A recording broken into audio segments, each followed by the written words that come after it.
আসসালামু আলাইকুম সকলকে। আশা করছি আপনারা সকলে অনেক, অনেক ভালো আছেন। আজকে আমি যে বইটি নিয়ে কথা বলব সেটা হচ্ছে থিয়েটার বিষয়ক একটি পত্রিকা। যার নাম হচ্ছে খ্যাপা। আমার হাতে খ্যাপার যে সংখ্যাটি আছে সেটা হচ্ছে ৭, সংখ্যা ৭, বর্ষ ১০, ফেব্রুয়ারি ২০২৩। ২০২৩ সালের বইটি নিয়ে কথা বলছি। মূলত এই বইটি কেনার পিছনে একটা কারণ হচ্ছে এরকম, মানে যেকোনো ঘটনায় শুধু এই বইটি না, আমার এই বইটি পড়া বা এই বইটি সংগ্রহ করার পেছনে না, যেকোনো ঘটনা বা যেকোনো কিছুরই কারণ থাকে। অর্থাৎ যেকোনো কার্যের কারণ থাকে। আমি এটা লজিকে বলেছিলাম যে কার্য-কারণ থাকবেই। এই বিষয়টা যেকোনো আ একটা কার্যেরই, যেমন এই বইটা যদি আমার কার্য হয় তাহলে এর কারণ হিসাবে আছে হচ্ছে আসাদুজ্জামান নূর। কারণ এখানে তার ২-৩ টা ছবি আছে। ১৯৭৬ সালের তিনি যে নাটক করেছেন, সেই নাটকের কয়েকটা ছবি এই যে আমি এখানে হাত দিয়ে রেখেছি। এই যে দেখতে পাচ্ছেন, এই আসাদুজ্জামান নূর। তিনি হচ্ছেন আমার পছন্দের একজন অভিনেতা। এখন আমার পছন্দের অভিনেতার অনেক আগেরকার ছবি, মঞ্চ নাটকের, সেটা আমি নিজের কাছে সংরক্ষণ করে রাখা বলেন বা একটু দেখা, কি লিখেছে সেটা একটু পড়া ওই সময়ের ঘটনা। এজন্য এই বইটি আরকি সংগ্রহ করা। এই বইয়ের সূচিপটে আমরা দেখতে পাই যে এখানে কয়েকটি ভাগে আরকি ভাগ করা হয়েছে। যেমন রয়েছে বিশেষ রচনা, তারপর ৫০ বছর মাইল ফলক, প্রবন্ধ রয়েছে, তারপর হচ্ছে আলোচনা এবং ফিরে দেখা, তারপর হচ্ছে বছর জুড়ে নাট্য উৎসব। এই কয়েকটি ভাগে আমরা ভাগ করতে পারি। যেমন বিশেষ রচনায় লিখেছেন ডক্টর সৈয়দ জামিল আহমেদ এবং ৫০ বছরের যে মাইলফলক, এই যে সেক্টরটা, এখানে লিখেছেন ডক্টর রতন সিদ্দিকী এবং বাবুল বিশ্বাস। আবার প্রবন্ধ, সেখানে আমরা দেখতে পাই লিখেছেন অপু মেহেদী এবং আ আরো একজন লিখেছেন প্রবন্ধ। তিনি হচ্ছেন আমার শ্রদ্ধেয় শিক্ষক কৃপাকণা তালুকদার ম্যাডাম।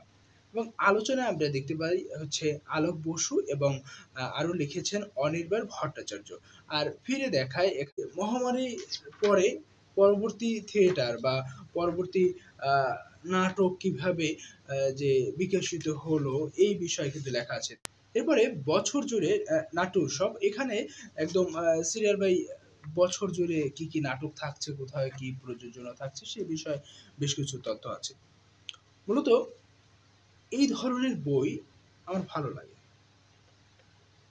কারণ আ এই থিয়েটার বিষয়ক যে পড়া বা অন্য যেকোনো সেক্টর, যেমন আমি কিছুদিন আগে একটা রিভিউ করেছিলাম হচ্ছে 'বিজ্ঞান চিন্তা', এরকম ছিল সম্ভবত নাম। হ্যাঁ, 'বিজ্ঞান চিন্তা'। 'বিজ্ঞান চিন্তা'ও কিন্তু ছিল এরকম, অর্থাৎ যৌথ সংকলন বা একটা পত্রিকা। আ যেকোনো একটা সংগঠন বলেন বা অনেকজনের লেখা। আমার হাতে এখন যদি আমি দেখি, আ এই যে সেলিম আল দীনের 'চাকা' আছে। তারপর হচ্ছে আরো বেশ কিছু বই যদি আমি দেখাই, আ নুরুল দিনের 'সারা জীবন', সৈয়দ শামসুল হক।